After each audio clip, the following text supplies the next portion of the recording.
Hello, scholars. My name is Ira McIntosh, and this is Hypothesis.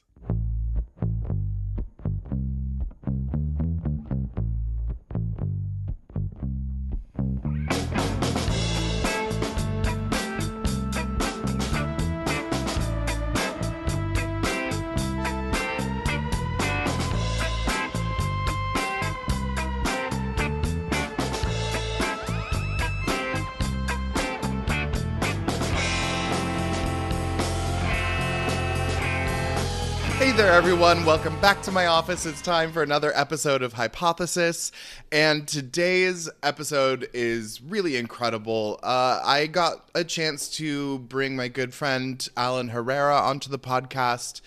I know this is a podcast that I have talked about being around academia specifically, but the way that I want to see this podcast growing is pushing it into talking to researchers of all kinds. And in my mind, that includes authors, it includes journalists especially. And Alan Herrera is an incredible journalist and has been for quite a while.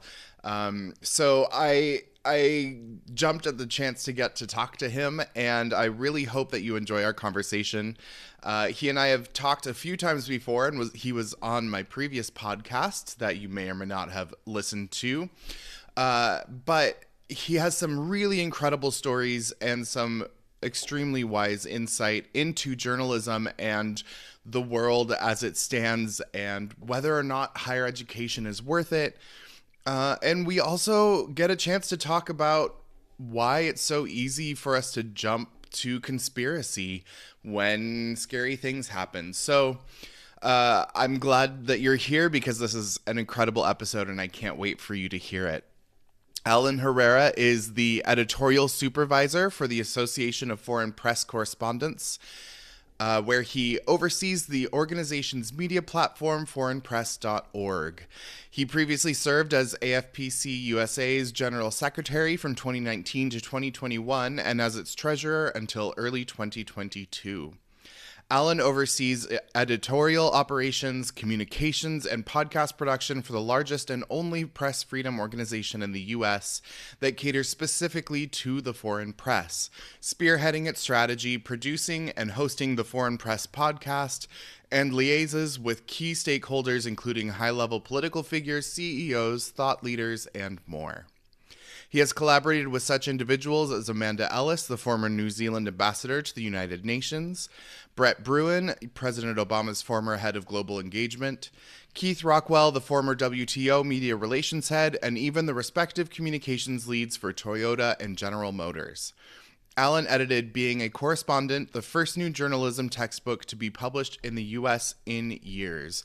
Also, I want to give a shout out to his Substack. Go and check that out, where he is chronicling his experience as someone who has left the United States due to the insecurity of the situation there. So please give a warm welcome to my friend, Alan Herrera. We could act like boomers and try to figure out all the settings all day. And it's, Zoom is Zoom. Yes. Every time I say Zoom, speaking of generations, every time I say Zoom, I think of the TV show from the early 2000s. Oh my God. Oh my God. That is a core memory that I just completely forgot about. Come on and Zoom. I'm so glad that I clicked record for that part. Come on and Zoom. We're going to get copyright stricken for that. Sorry about that. But and then I also remember this really, I never watched it, but there was this really shitty film called Zoom with Tim Allen and Courtney Cox that came out in the mid 2000s. What? Yes. I do not know. I'll have to look that up. These kids superheroes. It's one of those movies that was it was definitely made, it was definitely a thing, it had stars in it, and then it disappeared off the face of the planet, like many projects, it was probably in the wake of Spy Kids, because when Spy Kids came out, all of a sudden there were all of these kids Shark movies Boy and Lava Girl. Exactly. There were a whole bunch of movies that were trying to riff on that and try to catch some of that afterglow. But Anyway, welcome. I'm so glad that we get to talk. It's been a long time since we've actually talked. But I feel like in the many, many times that we've talked, we don't really talk business a lot. We don't talk shop a lot. And I No. don't really know a whole ton about why you became a journalist, what journalism means to you. I have some ideas after going through the things that you've written and the podcasts that you've hosted about what your kind of ethos is, but I'm very excited to talk to you about that today. So to start, could you tell us a little bit about your academic background, how you got into journalism, like where did this come from? Sure. So it's very interesting. I did not have a very linear path academically. I had a crappy time in high school, and then there was no money, for school, when I was working on my bachelor's initially, and we're talking like 12, 13, 14, 15 years ago. And then during the pandemic, I finally had the time to go back to school. And then I decided to get my bachelor's in poli sci.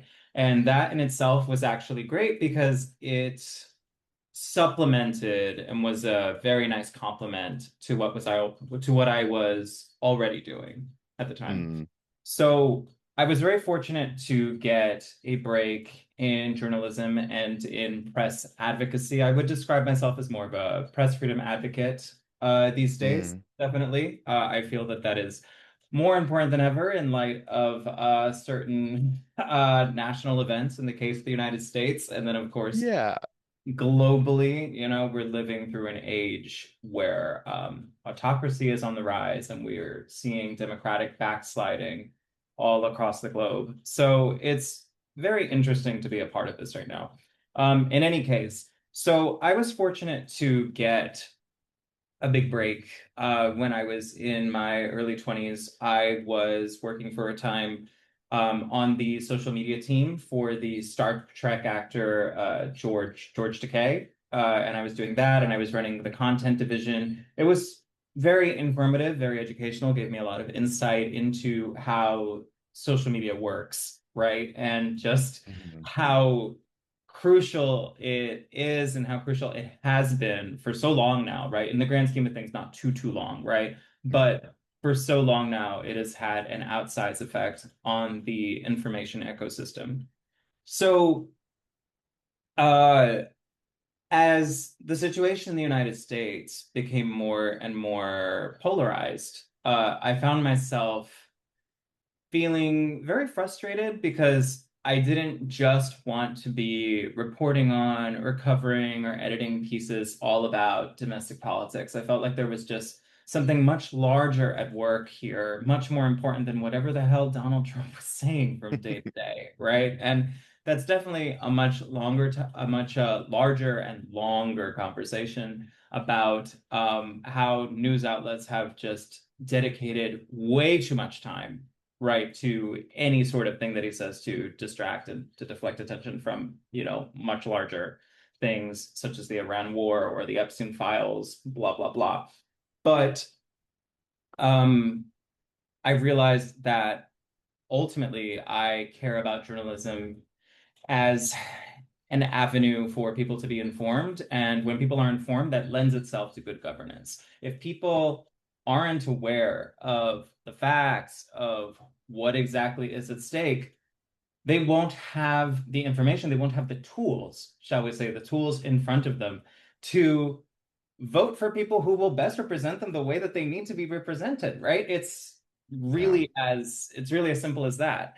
And I had the great fortune to become acquainted with and really best friends with so many members of the foreign correspondent community. I have dear friends who work, for example, in the White House press corps, who were sadly, present this last week during the incident at the White House Correspondents' Dinner. So as you can imagine, there were quite a few stressful messages and Yeah. voice notes, phone calls exchanged during that. Everybody's fine, thankfully. Hmm. But that in itself, the fact that this happened during an event that should be so high security really gets to the heart of just what a chaotic time, people in the United States are living in right now, and just what a different time it is to be a journalist. We're not living in the same climate that we were living in, let's say, even a decade ago when Donald Trump jumped, onto the national scene and started yelling fake news every which way. Things are different. And I am currently the editorial supervisor for the Association of Foreign Press Correspondents in the United States.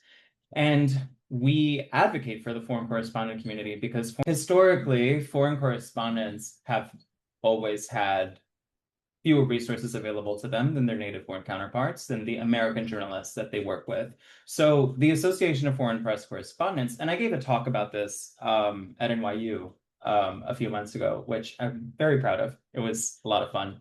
Um, in which we talked about just how important it is to fill that void because foreign journalists offer such wonderful and pertinent insights.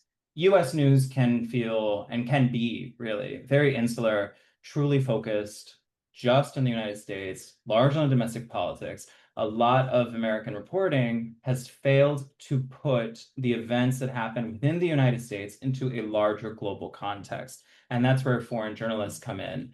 And I'm just so happy that so much of my job has been dedicated to educating foreign journalists, not just about life and culture within the United States, but also giving them access to a wider network of resources, of people to speak to, of being on scholarship committees, for example, that give foreign journalists more access and opportunity to studying in the United States and bolstering their careers by whatever means feels more appropriate.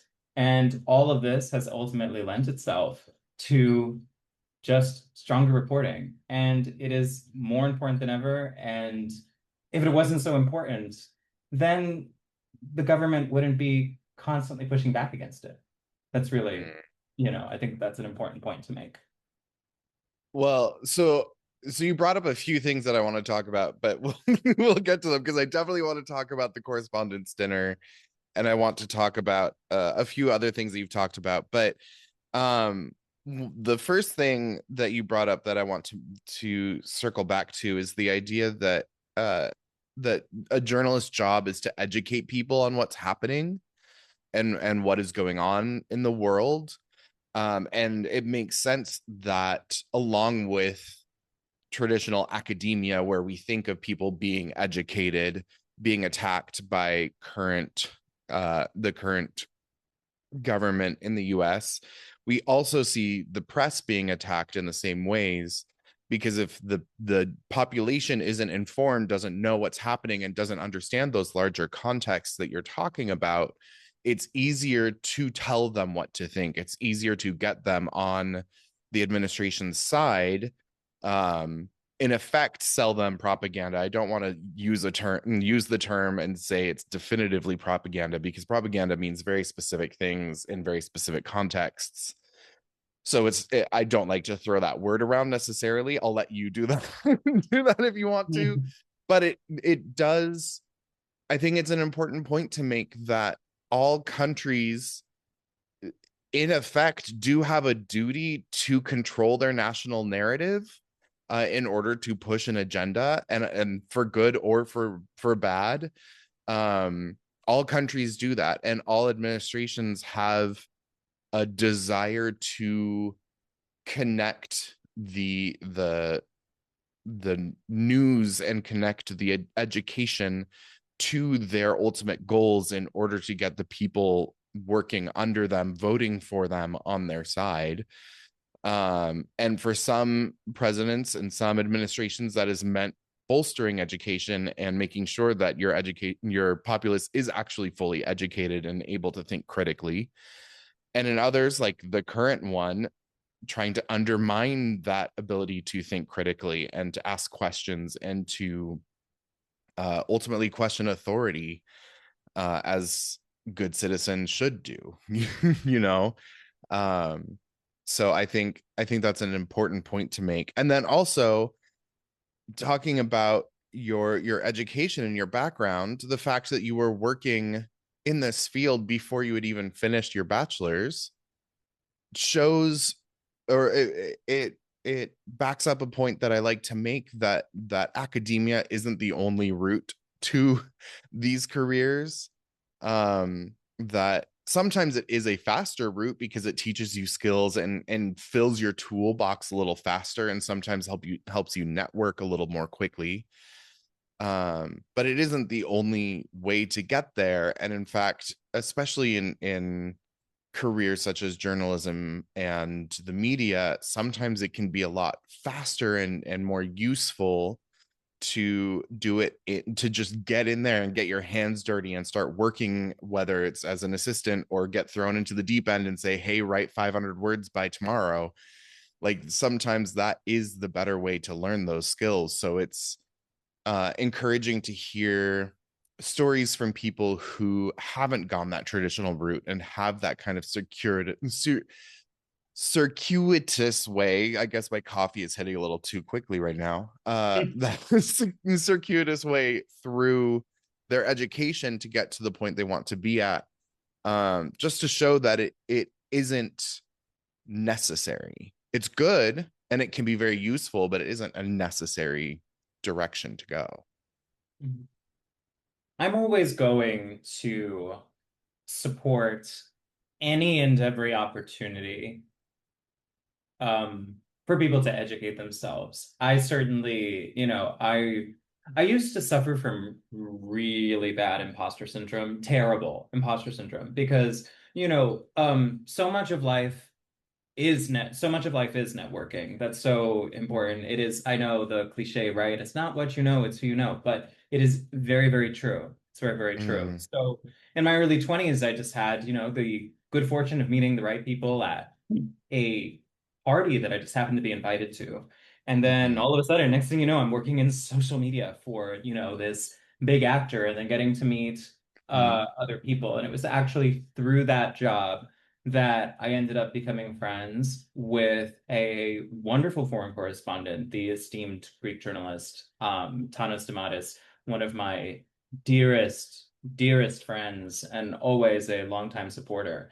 And Tanos and I were working together on a project at the time because he was brought on as a digital media consultant for the company that I was working with at the time. And he told me, "Hey, Alan, there are so many things that you're good at. You're a great writer, you're a great editor, communicator, etc. Have you ever just considered going further, like let's say editing documents for the UN or something?" And there I was like, "Excuse me? What are you talking about?" just working for the UN, no little Right? thing. Yeah, yeah. Little 20 something me, with terrible imposter syndrome going, what, the UN? No, that's why would they ever have me there? Like Mm-hmm, it was crazy, especially when I was working at the company that I was working with at the time. I was working with some really lovely, very brilliant people who had graduated from esteemed universities. Like there were people on staff who'd been to mm-hmm, Stanford or, other places, for example, places that I, as a working class boy from Queens, right, just really had a lot of trouble imagining myself in, right? I yeah, had a lot of trouble imagining myself in. But I would say that in many respects, all the ups and downs that I had on the road to obtaining a higher education. Because like I said, there was just no money. There was just mm-hmm, no, yeah, there was no money. yeah. And larger conversation about the United States educational system. I could always come back for that another time. Oof. But there was no money. I had a grandmother who was very, very ill with dementia, and I was having to take care of her. Larger conversation about the United States healthcare system that I'd come back for and talk about another time. Deja vu. Um, but I realized because of these limitations, if you will, that the opportunity I did have, what I did have at my disposal was, well, Alan, you're smart as hell, own it. You have Mm. trouble owning it when you suffer from imposter syndrome. I mean, I wouldn't be here if I Yeah. didn't love and respect you, and I think you're brilliant, and we've had right? You're like, am I? Maybe, right? Thanks.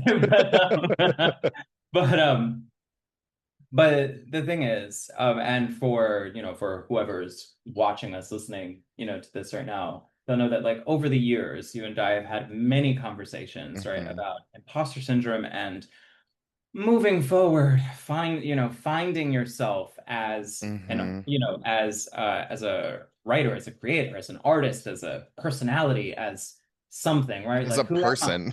as a person, right? Yeah. Like who am I? What can I do? How can I move through this very depressing capitalistic society? Mm. It's remarkably difficult. But just I'm so glad that I had people who believed in me, right? And Hmm. they saw somebody, they saw something in me. They saw somebody who was willing to, work hard and just Yeah. do what needed to be done. And then I reached a point, maybe like before the pandemic, well, definitely before the pandemic, because I was given the opportunity to be a founding board member for the Association of Foreign Press Correspondents in the United States. I was working on projects with Tanos and meeting all of these foreign correspondents. And suddenly it was like, you know what? We need to create an organization that is going to meet the moment and fill in this void. Because foreign journalists are highly at the time, right now, not so much, thanks to us and to so many other organizations that we work with and that have also just stepped in, right? But there was Mm. just a very significant void, Mm. in 2018. I'm speaking about it, in particular. You're in Hmm. the middle of the first Trump administration, day in, day out, right? There's just so many news headlines. It was constant. And then foreign journalists are working overtime to just get the same stories out there to their audience, but at the same time apply them in a larger global context. A Portuguese journalist Hmm. is going to have, different items on the table. Different things are at stake for a Portuguese journalist reporting, on behalf of their nation, as opposed to a Japanese journalist, right? Or an Indian or a Sri Lankan journalist. I've worked with so many people, right, from so many different walks of Mm. life, so many different countries. And I I'm so glad that at a time when I felt that I lacked so much in terms of higher education, academic education, certainly a bachelor's at the time. I got my bachelor's when I was 31 in 2022. Very, very proud of that, to this day. Um, at that time, I'm so glad that there were people who just were happy to have me on board. And I got to relish the opportunity to sit and listen to really interesting, fascinating people just gain so much, just quite literally sitting in Mm. rooms, treating it as if I was in a college course, Yeah. right? Yeah, yeah. I've interviewed people like the former head of media relations for the World Trade Organization. I've worked on projects with the former ambassador of New Zealand to the United Nations. Like people that I never could have dreamed even being in the same room with, and people who Yeah. have come to respect me and have asked for my opinions and insights, right, on other projects. So it really gets to the heart of just how important it is to just be able to hit the ground running, and that is so important, particularly in journalism. Of course, I'm speaking to you from more of a press advocacy Yeah. perspective now, but it's the same thing with journalism, right? Sometimes it's really is just about, hey, look, there's a story, there's this project here that's very interesting, and people should know about it. Well, maybe you should put it out there, right? So it exists, Mm. and then you have something cute for your Yeah. portfolio. you know? Well, yeah, and I think that that gets to the heart of something that I've talked about, I think a couple of times on this podcast, but I talk about a lot in my day-to-day life, is that it's not about the degrees you have. Sometimes it's about when you come to them. Hmm. And it's about life experience. Like when I got my master's, or my second master's, I should say. My first master's was kind of an oops.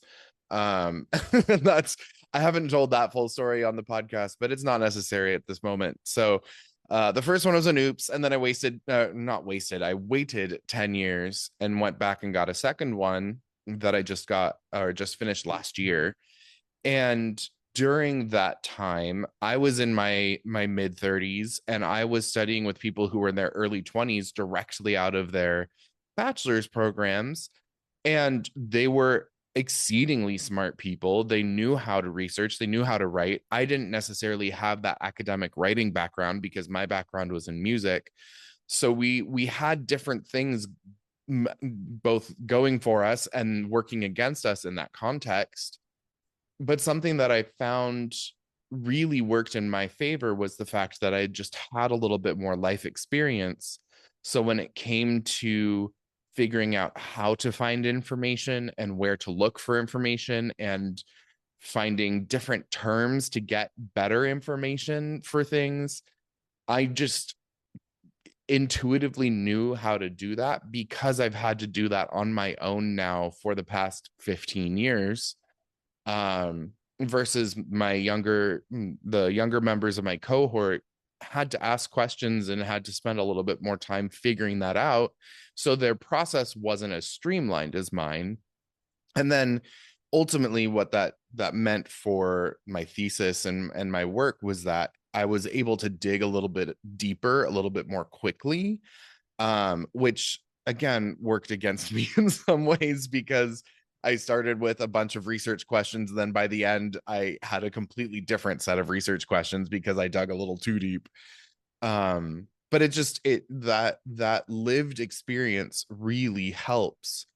Um, so sometimes the letters after your name aren't as necessary as what you've experienced in your life. And someone who comes from a background where they've had to kind of scratch and pull and scream and be the loudest person in the room just to get the least amount of stuff from Yeah. from what they need, sometimes that can teach you more than any degree ever could. And I wanted to back up really quick. We don't have to dwell on this because I've heard a lot of stories about it in the past. But when I just want to clarify for people who are tuning into the podcast that when you worked for George Takei's company, we say, "Oh, George Takei from Star Trek," which is a really easy way to like remember the name and be like, "Oh yeah, that guy." But for millennials, he was kind of his page on Facebook was like the source for a lot of news and a lot of especially queer news in the United States.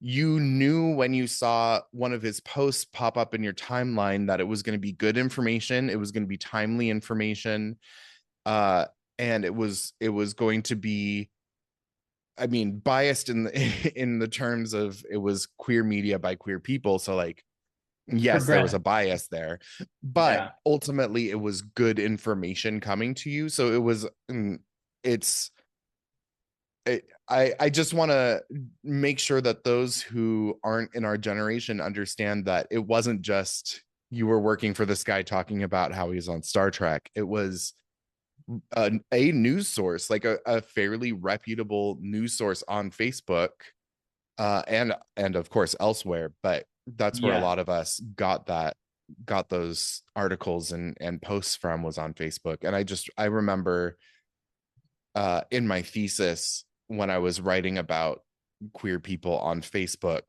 people just mentioning, "Oh yeah, I followed George Takei because I knew he was gay and I knew I could trust the information from him because he was part of my community." So like that's what we're talking about. We're not just talking about random Star Trek information here.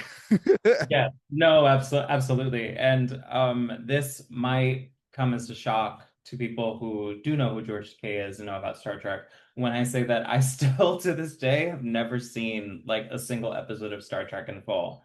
Ever? Believe ever, believe it Not or not any of the versions of Star Trek.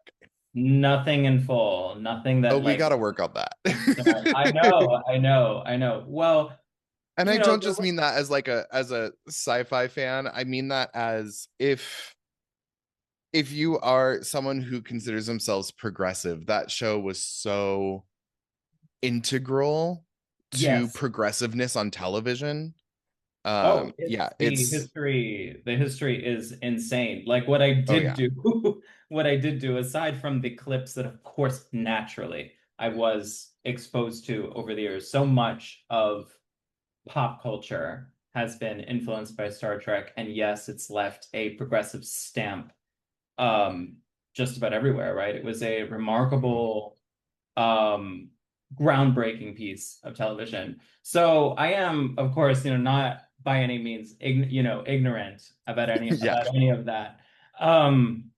But yeah, believe it or not, it's just like, yeah, I still haven't. And also like when I was in it, when I was working, for this company and handling all these pages, it was just about, oh, okay, well, you're in charge of the content division. Now, when I say that, it it's really nice to hear when like what you said right now, right? About how like so many millennials, right, for our generation, it was like, oh yeah, George Takei, right? Wonderful piece of information, trustworthy piece of information. And yes, right, this actor and personality, is, and it should always be remembered, perhaps it is the most important thing about him, right? He is a leading civil rights and LGBT rights advocate in the United States, and he has been for the better part of 6 decades, right? Yeah. Like that, insane. And it was a remarkable privilege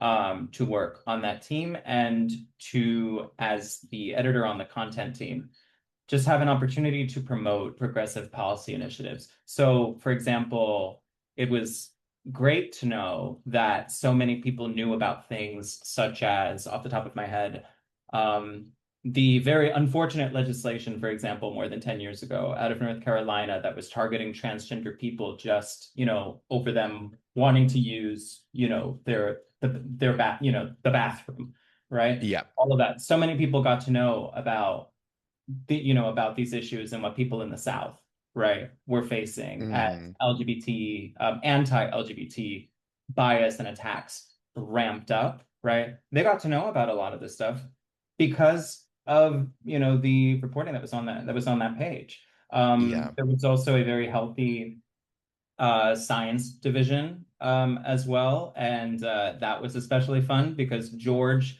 as of course this Star Trek science fiction icon, right? He had the opportunity to do that, to talk about actual science, right? And then of Mhm. course make lovely little puns about how, wow, well, when I was in space, a bazillion years ago, I never thought that I would see this, right? So it was no, like it was great. And it was an opportunity that really it definitely improved my research skills because I was already always, a reader and a researcher. So much of my education has been and continues to be, autodidactic. And I feel like we should always be self-educating, whether or not you have a degree. Mhm. Like it doesn't just stop just because you get a piece of paper. I wish that more and Yeah. more people could just remember that, please. And then society would be in a different place. I saw that eye Hmm. roll because you get it. You know exactly what I'm Oh talking. yeah. Yeah, yeah, yeah. Oh, the pain is so real. Um, but I mean, it's um, what's really crazy to me is the fact that we live in a day and age where we have supercomputers in our pockets and people don't take 10 seconds to look up information and instead just believe what they see or what they're told mhm. firsthand. I think Yeah. I personally just don't trust authority and have authority issues already, so I will always check literally everything, but just like yeah, it I'm forever frustrated that people just trust things blindly. Yes. And it's, well, this goes to like, I was about to make this point about how like so much of my work then and especially now, though now with like more than a decade of experience, well over a decade now. Oh God, you know, um, Mm. of experience. I know how to become very familiar with complex topics on very short notice, right? You Yeah. just have to, especially when Yep. you're dealing with the news or when you're dealing with anything heavy. I had to work on not had to work as in I was condemned, as in I was working on a really, like I said, an amazing climate change project with Mm. Amanda Ellis, the former ambassador of New Zealand, to the UN.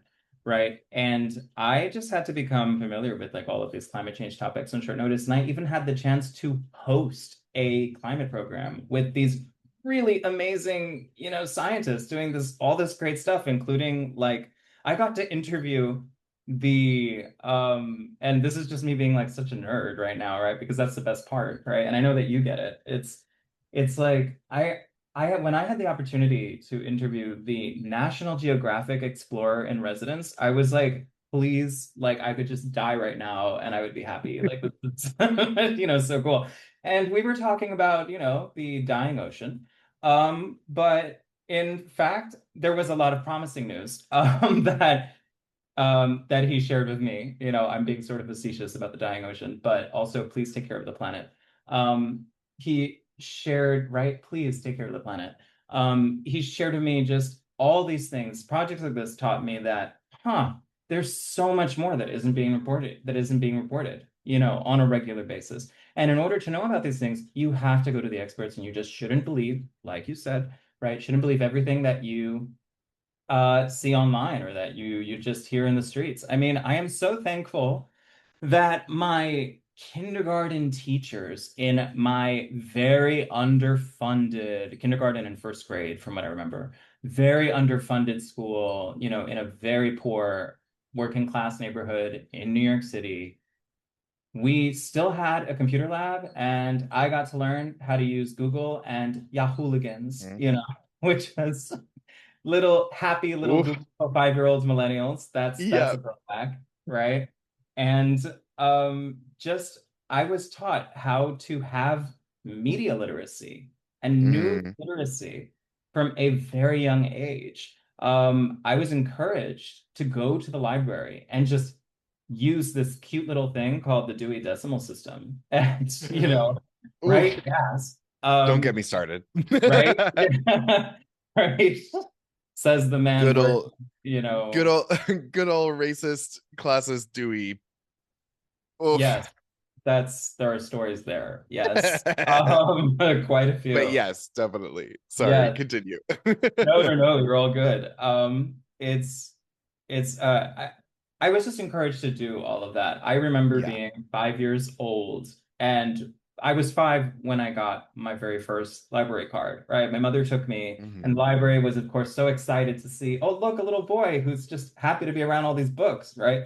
I was so thrilled. And the best thing ever, I'll never forget it, the librarian said, oh, by the way, there is a 25 book limit. You can take out 25 books at a time. Now, 5-year-old me I lost my mind. I was Yeah. just like raiding the library, and I am probably single-handedly responsible for why there are so many uneducated people in the world because I stole all the books and there's no just no more education to Oh be yeah, had. we went to the library once a week, and I think my parents had us check out like 5 books each, which for me most of the time they were picture books because I just loved the art and the illustrations. I didn't really care Yeah. about the words as much. But we Yeah. also had things like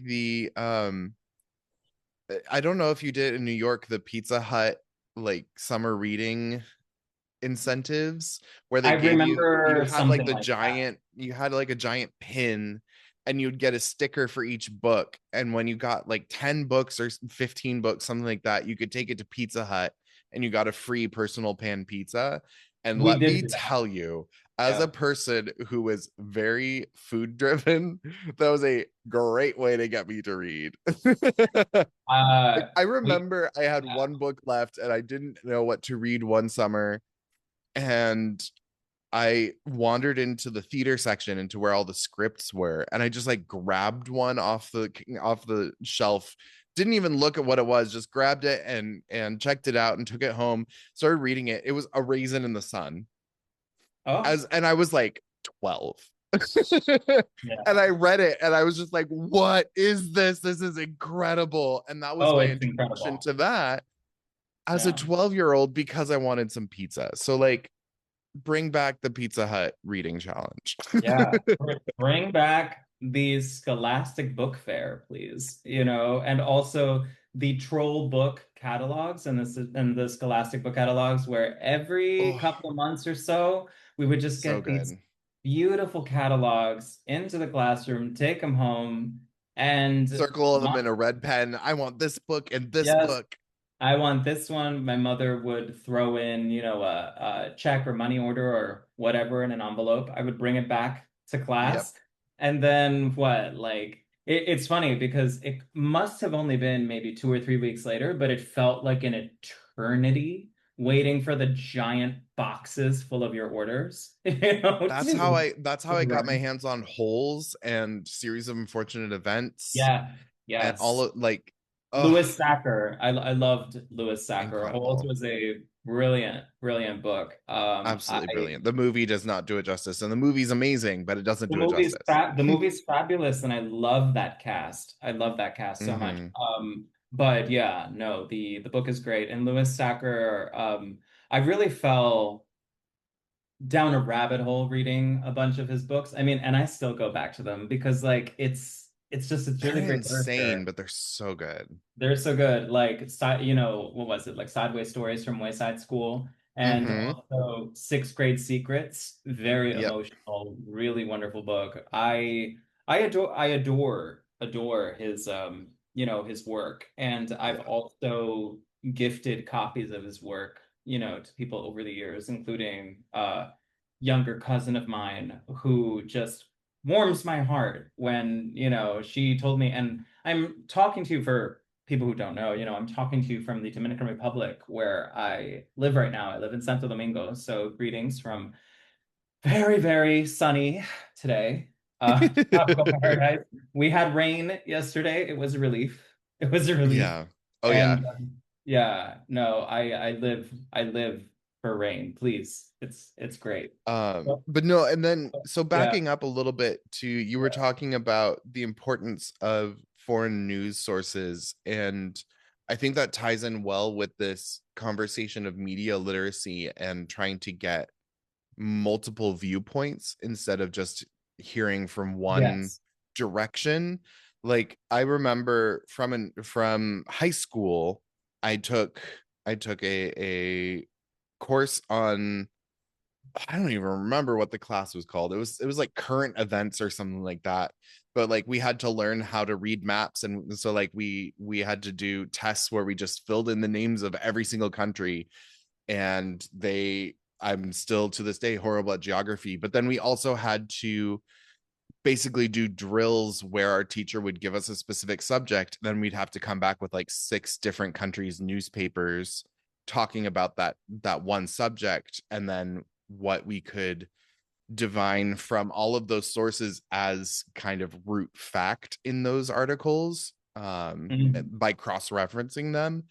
And so I I learned through that not to just kind of trust my local news and trust CNN and like all of these news sources, at least in the US, that are slowly but surely kind of kowtowing to the administration, but learning to, I remember my first way that I started getting at, at least less biased news about the US was by going to the BBC. And my reasoning for that was, well, it's England. England doesn't like the US because of the Revolutionary War. I'm not saying this was good reasoning. This was my reasoning. That they were more willing to be critical of us because of our past. So therefore, they must be less biased about us. So I would get all of my US news from the BBC, and then my news about the UK from the US. Um, but that just was opening the door. I now, when I am checking the news, I'm checking BBC, I'm checking Reuters, I'm checking AP, I'm checking Al Jazeera. Um, there's so many foreign resources for news that just trusting a single US news source is, it's not that it's a bad idea, but especially right now, the bias is a little bit more obvious. Hmm. And if you're You should looking for always just pick a like, fan. oh You should. yeah, for sure. And if you're just looking for quick headlines each day, the BBC does a 60-second headline roundup every single morning, like video roundup, where they're like, these are all of the top headlines from all of these different news sources, not Hmm. just the BBC. But also the AP is a good place to kind of start. That's where most news sources get their headlines from, is from the AP bulletins that go out, or the press The releases that Newswire. the newswire that the AP puts out. So if you're looking for just headlines, AP is a great place to start. Um, but yeah, there's so many sources, and it's good to cross reference. It's always good to cross-reference. It's always a good idea to broaden your horizons in terms of what you're reading. You should always still be discerning, which is why media literacy is so important. Yeah.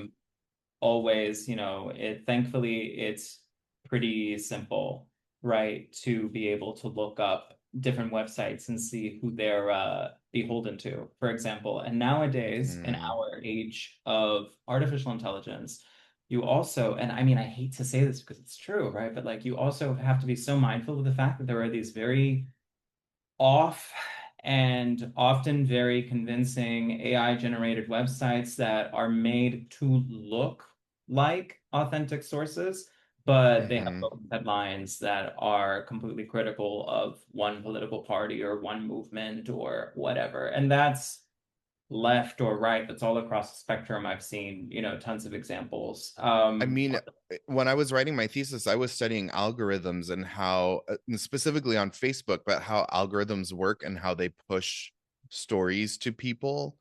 And there are many, many, many studies that show that on the same day, the same news story, the Facebook algorithm will push two completely different sides to Oh different yeah. people about the same news, just dependent on what part of the US they live in. Oh yeah. Yeah. Like People are, it doesn't, you just yeah. because of where you live, you could be getting false information because they Yeah. assume that you want to hear that. Yes.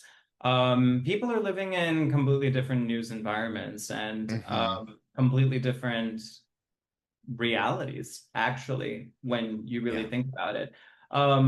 Local news outlets are really suffering in the United States. Thankfully, there are initiatives like by the Knight Bagot Institute at Columbia University, right, that supports local news. There's also the Trust Project, and a whole host, if you will, rather, of different initiatives that are specifically made to counter that.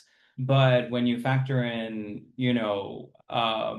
the word here, I suppose, would be just this consolidation, right? Where you have these larger Mm-hmm. conglomerates buying smaller outlets and then shuttering them, you end up creating a black hole where, oh, okay, so now people don't even have access to their local weather anymore, right? And now Yeah. more and more, everything that they need is just sort of funneled in to, one or two different outlets, and they don't provide anywhere near the same level um, of coverage, right, that Yeah. they used to. And that in itself has a remarkable impact on the state of democracy, right? I Yeah. mean, remember, I got my first break, right, like when I was working with Mr. Takei. That was in social media. So I had a front row seat into seeing Mm-hmm. how algorithms worked and how social media marketing worked, right? And how, if, for example, especially it became more and more apparent, right? Like once we were a year or two into the Trump administration, right? News outlets are forced to pivot Oh in yeah. regard to the types of headlines that they were using to promote their work because the Facebook algorithm was punishing and suppressing content, right? That Well, and particular. I think that's an important point to make too, is how headlines are formulated. Hmm. I've been seeing kind of a rise in the far leftist, if we want to call it, of reworking headlines and being like, this is what this headline is really saying. Like, oh, this headline is sexist because it put things this way, and this headline is racist because it put it this way. And I'm like, okay, I'm not disagreeing with you, but there are reasons why headlines are written the way they are, whether it be the need to be um obtuse due to legal reasons, like not saying this person did this thing because the case hasn't gone through the court system, so everything is alleged at a certain point, or um what the algorithm is going to push. Like, trying to get news out there, you have to be strategic behind what words you are putting in your headlines, especially if you're trying to reach a very specific target audience. You have to use certain words. So while I'm not ever going to tell people, no, you shouldn't do those reworked headlines, like, you're missing the point. You're not missing the point, but you're also missing the secondary point of, there's a lot that goes on behind the scenes of writing a headline. It's not just the writer writes an article, puts a headline on it, and puts it out. There are like 6 editors behind that headline. Oh yeah. Yeah. There's a giant network, of people at work, with this stuff. Writers often, like they're not they review their pieces before they submit. Obviously, you're encouraged to submit, clean copy, but your piece Mm-hmm. could, especially if you're dealing with a wider investigation. Investigations take time. They take a Yeah. lot of time, and there's so much legalese. There's so much fact checking involved. You have to dot every I, cross every T. You have to, you know, make And sure. sometimes you're asked for a 1,200-word article, and then it turns out that they only need 400 words. And then without your permission, they cut 800 words out of your article, and you don't have a say in it. Or it's axed completely because of changing news Yeah. development. There Yeah. are stories that become outdated pretty much from the moment that they're published. That Mm-hmm. doesn't mean that they shouldn't have been published. I mean, if we look at again where yay, millennial throwback, another war in the Middle East. We are, Woo! we have so fun, not fun, terrible. We have another war in the Middle East, the war in Iran. Stuff is, the headlines are flying Mm. naturally, understandably, right? The situation is changing, every 2 seconds. It doesn't help that, the president is dictating, foreign policy via social media, yelling on Truth Social.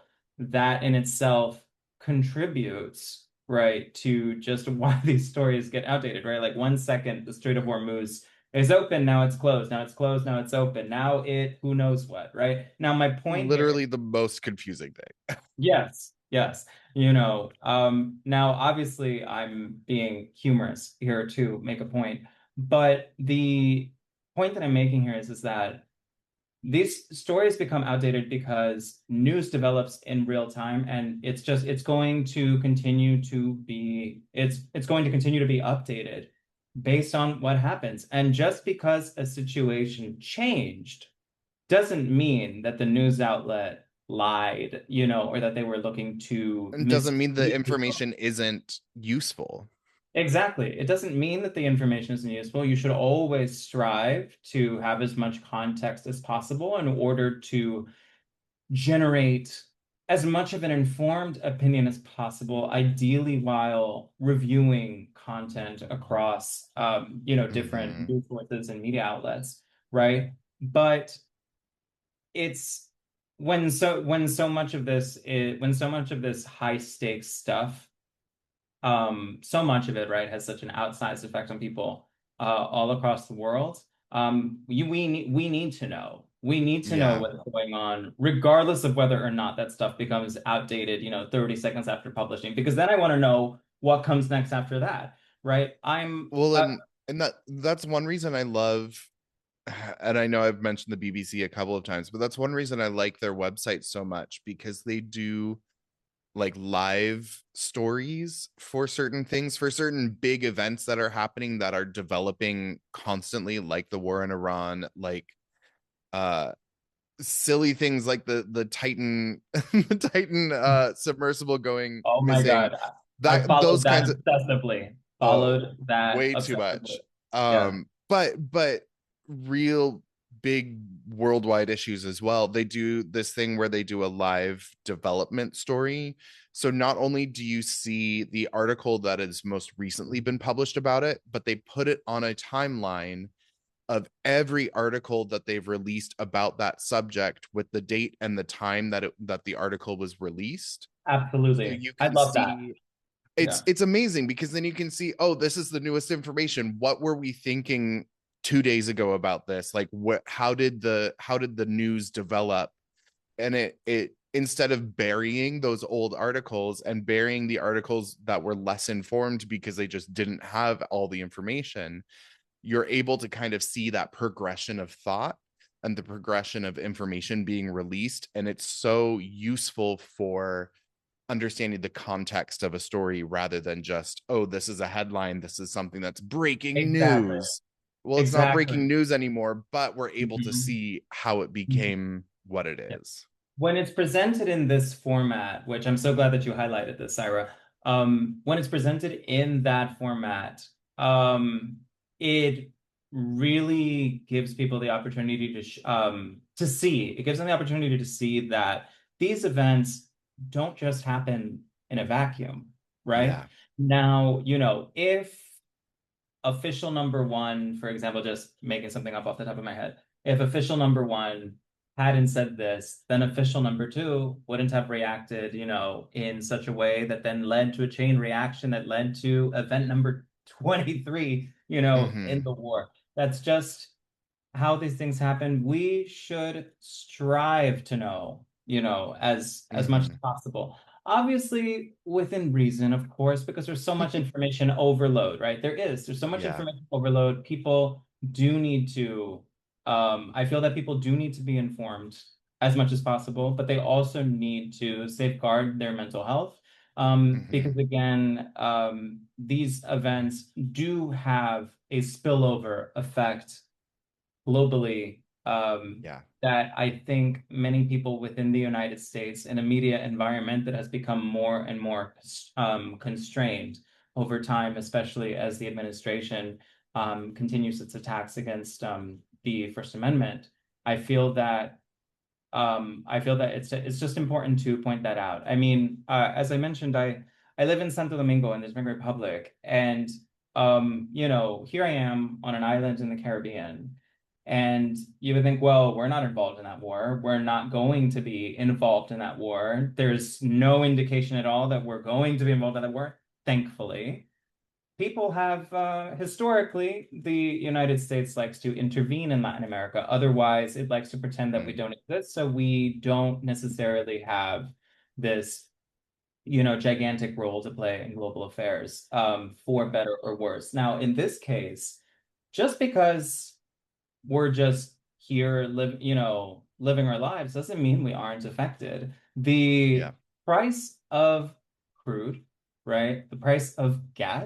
Um, the price of gas in the Dominican Republic has gone up on average about 14 pesos. Now, when you're in a country where the minimum wage is about Mm. 200 to $250 a month, Yeah. imagine how much that adds up Oh yeah. for for the average person. So we are feeling the crunch, and the government is doing what it can at this very moment to make sure that the price of goods and services, doesn't skyrocket. They're really Yeah. trying to keep a handle on things. But the I price mean, of electricity has gone up and everything already, for example. we're feeling that crunch in France even. And it was really funny. The other day we got an email. Everyone got an email from, there's one electric provider really for at least where I live. And they sent out an email to everyone being like, don't worry. We know that the price of things is going up your electric bill will not change because the government is working with us to keep the price even. Mhm. It was crazy getting that email being like, yeah, this is how bad things are with the situation, that the electric companies are having to reassure people and say, don't worry, we're not going to price gouge you on your Yeah, electricity, which is, it's insane. But yeah. There are all sorts of instead of media going and down that government road, officials here. because I Yeah, could go down that road forever, no, I I get it. I get do, it. as as we're slowly coming to an end of the podcast, because I know you have a life and I have a life and our listeners unfortunately have a life. Um, They should I be do listening want to us to, all day, every day, right, naturally. right. Yeah. This should just be a 24/7 live stream. Um, I do want to briefly talk about the correspondence dinner and what happened, not because not because I have any opinions about what happened, but I think it's really telling that when it occurred, every everyone's first like initial knee-jerk reaction was, oh, it's obviously a conspiracy. Like that's where we're at with this administration. And I don't believe that, but I think it's very telling that our minds can so easily go to that place and that assumption right off the bat without having any information because of the reputation that the administration has so far.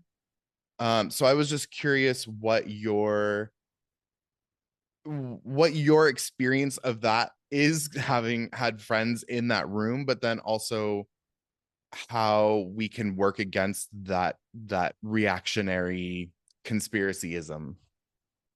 Uh, well, thank you for asking about that, for one, because I think that there are just some very important points that can be made here. So the dinner itself was on April 25th.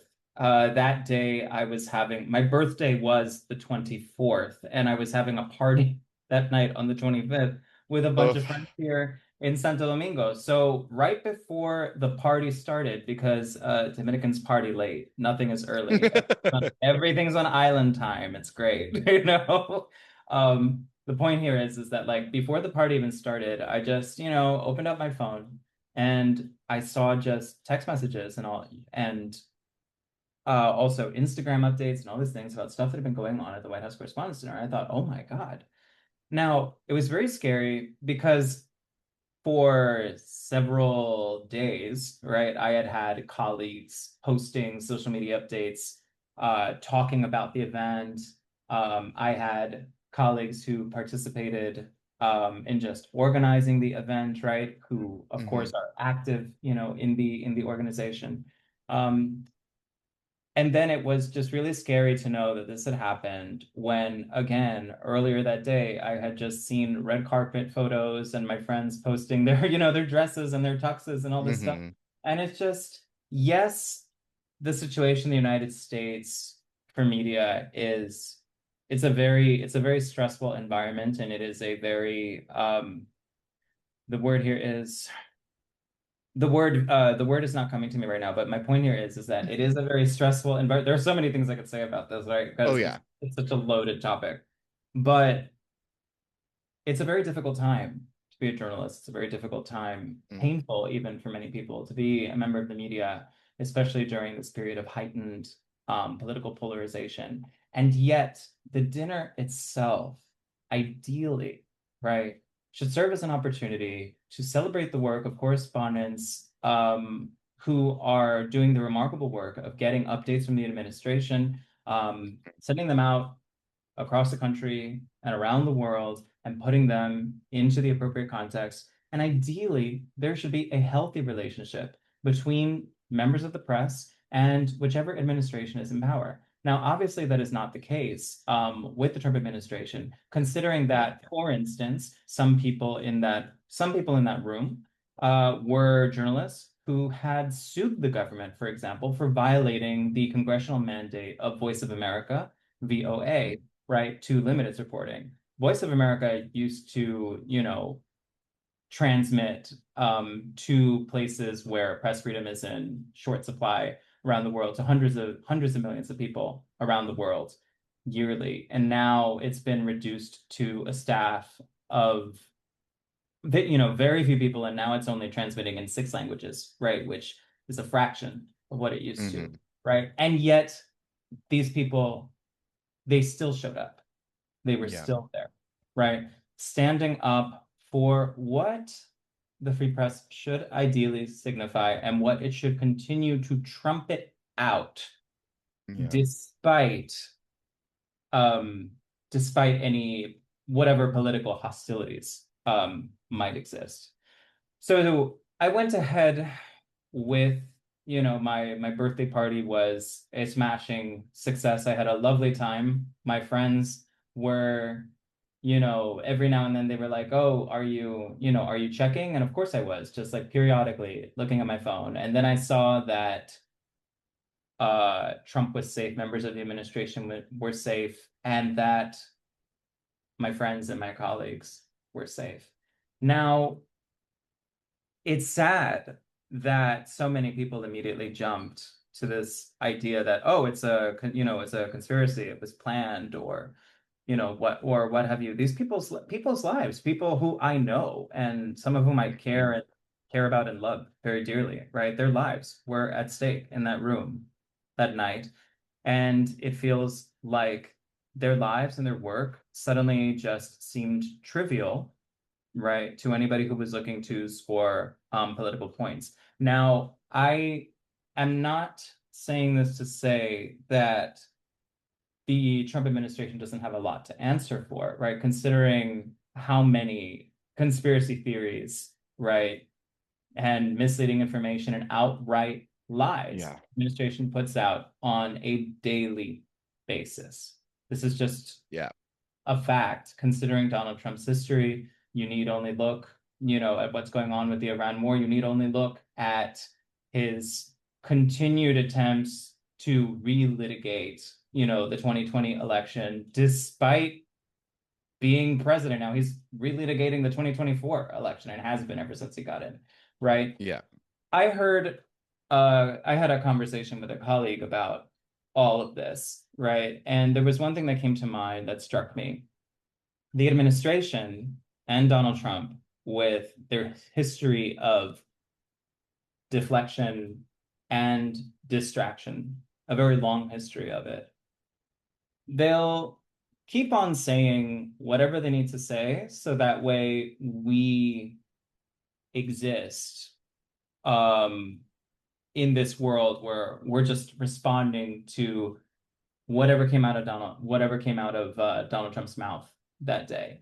So then that automatically puts us all on his wavelength. And then if we're all Mm. on Donald Trump's wavelength, if we don't even get the opportunity to take a step back for a minute and actually look at what's around us, then we're all just spinning our wheels, right? We're all just responding to Yeah. this level of crazy. And it's no wonder that people are stressed out, tuning stuff out, that news literacy, is suffering, that more and more people have resorted to falling into algorithmic black holes on TikTok, Facebook Reels, Instagram,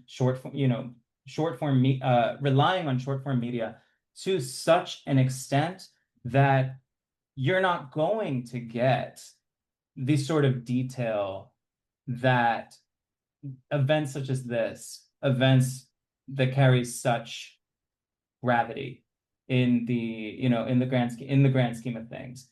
You're not going to know what's going on in full. You're not Yeah. going to be able to parse through it, and you're not going to have an appropriate response. So I will just say that it's very I'm glad that everybody I care about is safe, and I'm glad that the free press continues on for another day, and I'm going to continue, that fight from my little space abroad.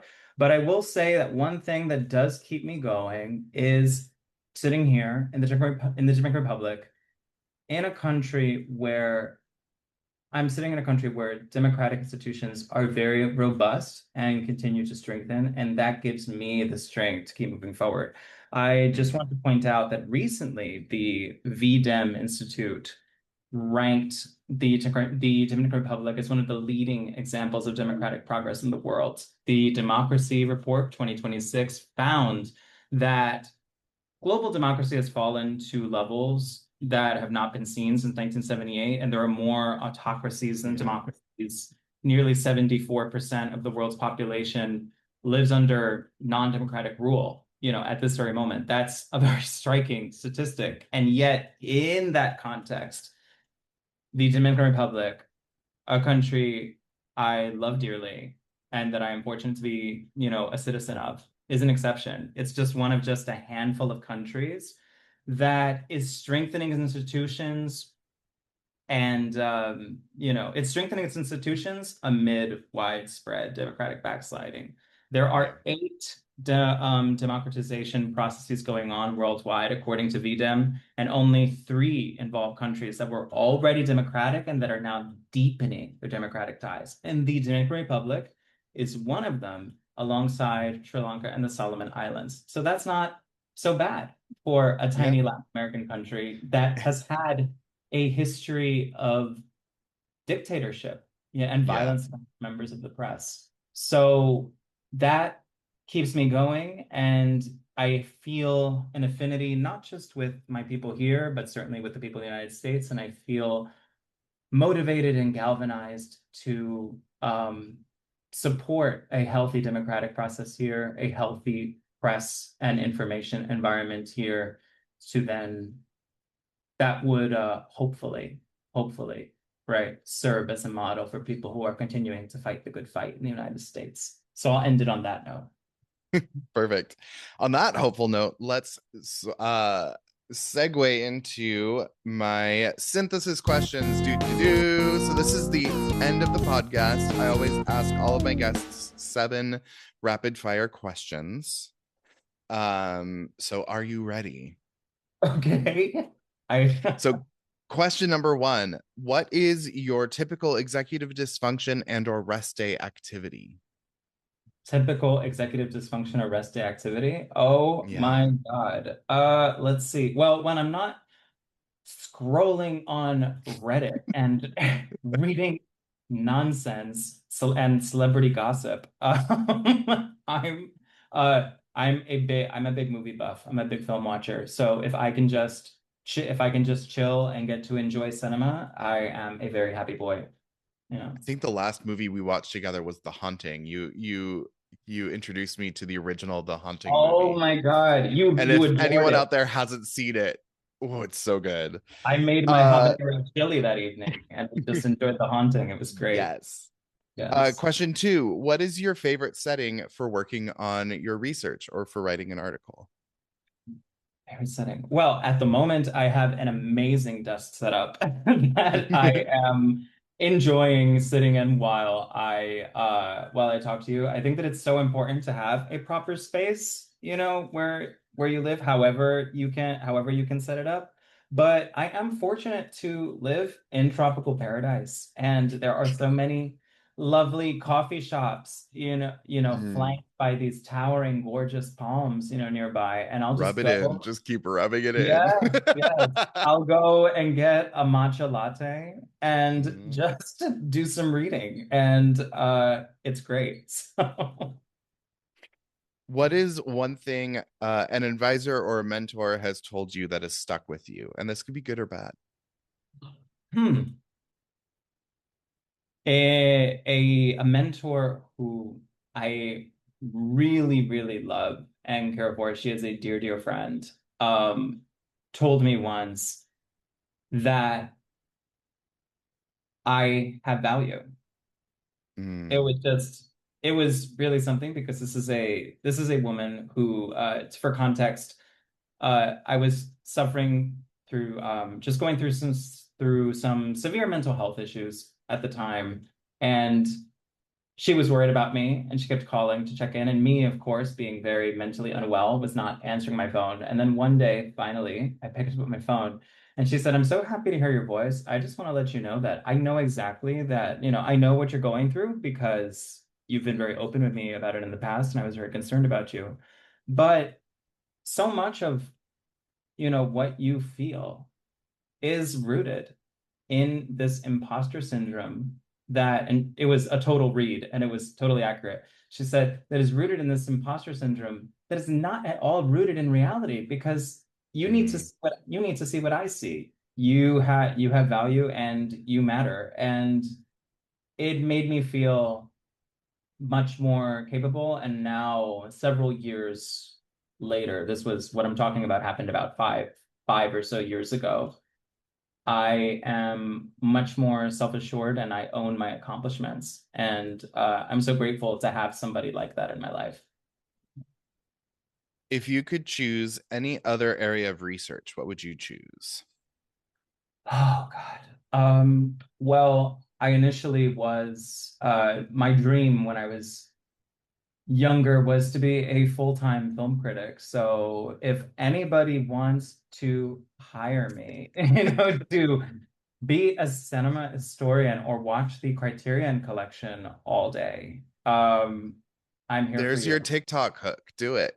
Get that Yes, TikTok account and I, start doing it. I want to be in the Criterion Closet. They need to invite more regular people like you and Oh, I I would do into the anything. I would risk it all to be in the Criterion Closet. And I don't want to go back into the closet, but I will go I'll just go for into that that. closet. Yes. Um, who is one other academic or journalist whose research you really admire? Oh my God, there are so many, and I know so many people. How could you do this to me right now? I like That's forcing people to choose. That is so difficult. Well, okay, I'm just going to give a shout out to my dear friend and colleague, Patricia Vasconcelos. She is a Brazilian journalist. She is so stunningly gorgeous. It's like offensive to me how pretty she is. And it's even more offensive how brilliant she is. It's like, how do you have all of Mm, them, in one package? And she is not only a brilliant White House correspondent, she responding, daily and processing all of these crazy events that, that we're all living through in real time. But she just serves to me as a shining example of what, a powerful foreign press can be. I'll also give just one more shout out to my friend and colleague Rebecca Vincent, who currently works for the Thomson Reuters Foundation, but was previously the head of global advocacy and campaigns for Reporters Without Borders. That is someone who believes in human rights and advocating for human rights, and who taught me, and I'm so grateful for this. And another good note for this podcast, since we'll be ending soon. She taught me that taking care of ourselves is the foundation of any noble effort. So thank you, Rebecca. what is a question you've never been able to answer? What is it with bees? Like they they're they do so, they do so much for us. Please protect the planet. I'll just, throw that out there again, please, But also, why do they insist on getting into my business when I'm just trying to read or just, you know, just go about my day? Recently, I recently read an article about this actually, that because of their eyesight, Sorry. because of their eyesight, they easily mistake basically anything moving as something that could have pollen on it. Oh, And so when they're getting up in your business, it's because they're really not sure if you're a flower or not. And so they're just trying wow. to figure it out. Versus hornets are the useless ones. I will stand on that. I will plant my flag on that hill. Hornets are useless. Wasps are also useless, but what I've learned about wasps is if there's ever one that's kind of getting in your business, it's always a male wasp. Uh and not because all men suck, but because male wasps die much more quickly than the female wasps. And if they're ever on their own, it's because they're about to die and they're looking for that last bit of sugar that'll get them another like 10 seconds of life. And so I've started feeling very sorry for wasps. Oh no. The problem with being an empathetic person is you start feeling sorry for wasps. Yes. And then last question. What font do you wish you could present your research and your writing in? Okay, so I actually have presented something in Comic Sans before. I I'm so disappointed. I blame it on, it's not even my favorite font or something. It's just something that I laugh at because I did some crazy stuff in the middle of bipolar mania, you know? Mm, So, yep. like, yeah. It's I laugh at that. But no, not Comic Sans. Admittedly, I am very bad at remembering font names. But I will just have to go back to some of my old PowerPoints and get back to you on that because in college Just when I like was a working, sans yeah. serif, like Arial or a, you know, whatever those websites are always using that is just like so generic. Generic, yes. I played around with them when I was in college and I was working on that BA that I finished just a few years ago. And I had a lot of fun just playing around and making silly PowerPoints that were, that met the assignment, that understood the assignment. But at the same time, I remember while doing this stuff, I remember thinking, this is so unserious. And it might be because the pandemic just made the world all screwy and upside down. And like you, I was in a class or many classes actually where I was the older or the oldest student. When I started college, I had just turned 29. I was a few months into Mm, being 29 and I finished the month after I turned 31. So there were so many classes I took of people who were like 18, 19 years old, and there was just a gulf, this huge gulf of life experience and stuff. yeah. Grateful for it, but I'm also glad that I had the opportunity to just play around and be silly in college for what it's worth. But yeah, there you go. And then finally, where can people find you online? Well, let's see. I definitely think that if you're interested in anything that I have done in terms of interviewing in particular, or just things that I've edited, um, I run the Association of Foreign Press Correspondents Foreign Press Podcast. We are on Apple, we are on Spotify. Um, I've interviewed so many wonderful people on there, and I have colleagues who've interviewed so many wonderful people on there. And I've hosted a ton of episodes, but I don't always host. I'm also the lead podcast producer. So if you want to hear people just talking about everything from climate change to, international trade and financial markets to just dissecting and analyzing our current political moment, or just listening to foreign correspondents sharing the perspectives about, their life experiences and reporting in the United States, that's a great place. I also recommend you check out the writing I am most proud of on my Substack, which is people told me I was imagining things. In it, I speak about my experience since leaving the United States. As a member of the press, I admit as a press freedom advocate in particular, I did not feel safe in the environment, in that environment, the way that the United States is in right now. So I have been using my Substack as an opportunity to process those feelings and emotions while reporting on life here in DR, and it's gotten some good readership going, and it's a good way to process a lot of complicated emotions. But I want to thank you, Ira. It's always so fun. I really consider you a dear good friend, and I'm always happy to support your projects, which are always, I think there's a good marriage here between the educational and the fun and the conversational. And I hope that more and more people come and just check out your work. And I will, of course, be promoting it. So thank you. Well, thank you. And thank you so much for being on the pod. Of course, it's always a great time getting to talk to you. So thank you again, and we will talk to you all later. Goodbye. An immense thank you again to Alan for coming on the podcast, and I really hope that you enjoyed that episode as much as I enjoyed recording it.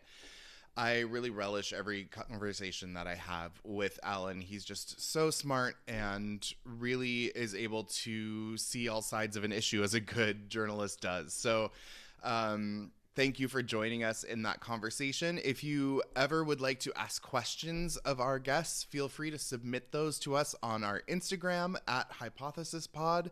You can also email them to us at podcasthypothesis@gmail.com. Or if you'd like to hear your voice on the podcast, you can send an audio. That's the word I was looking for, an audio question to us at speakpipe.com/hypothesispodcast. That's speakpipe.com/hypothesispodcast. As always, we have articles relating to the episode on our Substack. I'll also link a few of the podcast episodes that Alan has done with the Associated Foreign Press.